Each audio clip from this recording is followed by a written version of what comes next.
cheia de alegria. Hoje a igreja proclama para todos os povos: Jesus ressuscitou realmente, aleluia, aleluia. Então é essa verdade que hoje é proclamada para todos os povos, e é justamente esse mistério que a gente celebra, a ressurreição de Jesus. E a gente poderia então se perguntar: quais seriam, na verdade, os sinais que nos ajudam a compreender esse mistério? O que é que a gente poderia hoje utilizar para provar que Jesus realmente ressuscitou? O que é fundamental para que a gente realmente possa proclamar a todos a certeza da ressurreição? Ontem nós refletíamos na homilia de ontem e prestávamos bem atenção àquele simples detalhe. As mulheres, elas foram ao sepulcro para ver. Então elas sentiam a necessidade de contemplar. Elas sentiram a necessidade de meditar sobre aquele mistério, porque estavam perdidos. Os cristãos, a comunidade cristã, representada por aquelas mulheres, estavam perdidos. A comunidade estava perdida. Então precisavam tentar compreender o que é que na verdade está acontecendo. O que é que a gente poderia utilizar como certeza ou como prova para assegurar essa ressurreição do Mestre? E aí as mulheres foram à sepultura para ver Jesus, para ver o corpo do Mestre. E hoje nós percebemos que elas não foram simplesmente ver. O Evangelho de hoje nos diz que elas foram, e essa ida à sepultura logo cedo foi para ungir o corpo do Senhor. Aquilo que Maria já fazia por antecipação. Maria já estava, como o Evangelho da Segunda-feira Santa, Maria já estava prevendo aquilo que Jesus ia vivenciar. Então, do mesmo modo, as mulheres foram à sepultura porque elas queriam ungir o corpo do Mestre. Mas aí tem um detalhe.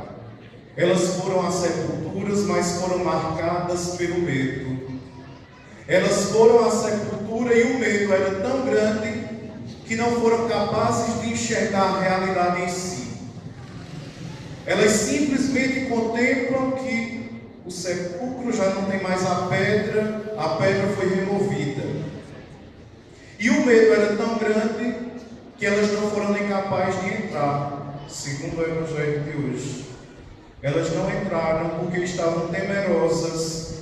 Elas não entraram porque elas, pelo medo que tinham, começaram a acreditar que o corpo de Jesus tinha sido roubado. E aí a gente já percebe que não é suficiente para nós utilizarmos o sepulcro vazio como uma prova da ressurreição. Não é suficiente. Porque muitos já diziam, foram os cristãos mesmos que roubaram o corpo do Mestre. Qualquer um poderia ter ido lá tranquilamente e ter tirado o corpo de Jesus. Então para nós é insuficiente demais simplesmente contemplar o sepulcro vazio. Mas é um dos sinais. O Evangelho deixa bem claro, é um dos sinais que nos ajudam a compreender esse mistério. Qual é o outro sinal, por exemplo, que a gente poderia hoje elencar e que nos ajuda a compreender esse mistério da ressurreição? Além do sepulcro vazio, a pedra que foi rolada, além do sepulcro e da pedra, os panos que estavam dobrados, são sinais que nos ajudam a compreender essa realidade da ressurreição. Mas aí, como eu dizia, a comunidade cristã sempre manifestou medo. Depois da morte de Jesus, até mesmo durante a sua paixão, muitos abandonaram, muitos desistiram do seguimento. eu não sei nem se seria interessante dizer que realmente o seguiam. Muitos deixaram de acompanhar Jesus já mesmo durante o seu sofrimento, a sua paixão. Então o medo realmente estava tomando conta dos discípulos da comunidade cristã. E onde existe o medo, não existe amor. Onde existe o medo, a gente fica preso, a gente não é capaz de dar um passo adiante, a gente não é capaz de conquistar ou até mesmo de se superar em algumas coisas, porque o medo nos deixa presos em si mesmos. Então os cristãos tinham essa postura, manifestavam medo. Diferente daqueles que, quando souberam da notícia, fizeram de tudo para tentar contemplar e ver se realmente estava acontecendo aquilo que se dizia.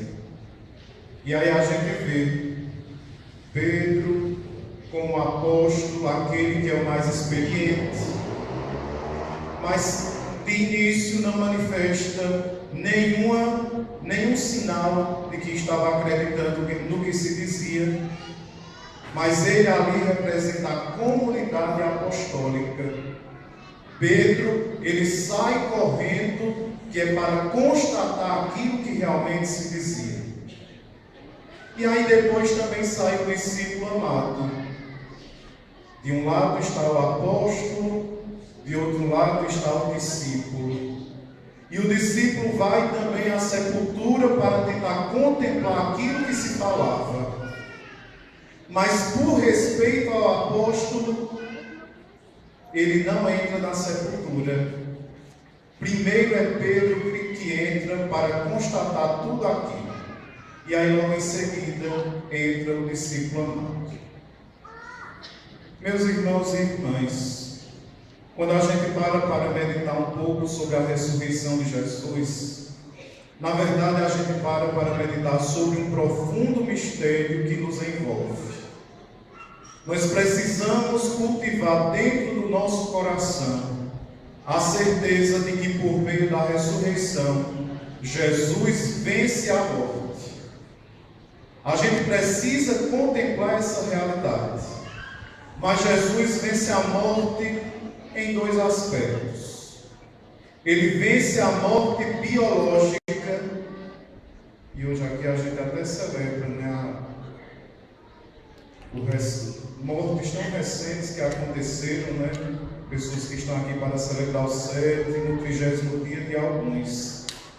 Então hoje essa mensagem se dirige justamente àqueles que ainda derramam lágrimas. É claro que nós somos humanos e a gente sente, mas a gente não pode cair no desespero, porque uma coisa é certa: Jesus venceu a morte biológica. A morte para nós não é simplesmente o fim. A morte para nós, pela ressurreição de Jesus, ela termina transformando-se numa passagem para a verdadeira vida. Por que é que a gente tem medo da morte? A gente deveria ter medo de quem pode provocar a morte, mas não ter medo da morte, porque para quem é cristão realmente acredita que a morte não é o fim. A morte para nós é a passagem para a vida verdadeira. E aí Jesus, ele vence a morte não simplesmente sob um aspecto biológico. A gente sabe muito bem que a morte é essa passagem. Mas Jesus também vence a morte no aspecto espiritual. Não é Satanás que domina a nossa vida. Não é o divisor, não é o diabo, porque Jesus vence o poder das trevas. Então a nossa vida, como diz a segunda leitura de hoje, ela está escondida em Deus. Então não é o inferno que a gente deve contemplar como nosso destino eterno, porque Jesus, por meio da sua ressurreição, quando ele desce à mansão dos mortos, ele vem justamente para resgatar toda a humanidade. Então, com certeza, também não deveríamos, além de ter medo da morte, ter medo do inferno. É claro que para o inferno vão aqueles que realmente querem, mas Jesus vem mostrar para nós que Ele vence o poder das trevas. E é assim que a gente deve viver, com a certeza de que pela ressurreição de Jesus, todos os dias a gente também vivencia uma experiência de ressurreição. Pela ressurreição de Jesus, a morte já não tem poder.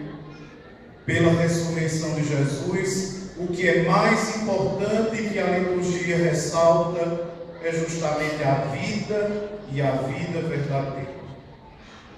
Então, que essa liturgia de hoje, quando com muita alegria faz com que celebremos a ressurreição de Cristo, que essa liturgia de hoje nos ajude a sempre mais compreender esse mistério. Que essa liturgia nos ajude a valorizar os sinais que o Evangelho coloca para nós, porque a gente precisa muitas vezes contemplar alguns sinais. E a igreja tem essa preocupação. Por isso que a gente sempre utiliza sinais que nos ajudam a contemplar o mistério. Então, que esses sinais possam fazer brotar em nós essa certeza, possa fazer surgir dentro do nosso coração essa certeza de que a morte já não vence, de que Cristo nos dá a vida como verdadeiro prêmio e nos dá a vida verdadeira. Peçamos ao Senhor então que a gente possa, em tudo que a gente faz, buscar sempre as coisas do alto. Que a gente se distancie do pecado, que a gente, na verdade, não faça como aqueles soldados da sepultura, que muitas vezes ainda estão na nossa alma, querendo que as coisas permaneçam como estão. Que a gente não deixe que esses soldados eles estejam na nossa alma, mas que a gente possa realmente mudar muitas coisas no nosso interior, para nos associar sempre mais a essa vida nova que Cristo nos dá. Louvado seja nosso Senhor Jesus Cristo. Fiquemos em pé. E agora, com a nossa mão direita estendida, nós vamos juntos professar nossa fé. Creio em Deus Pai,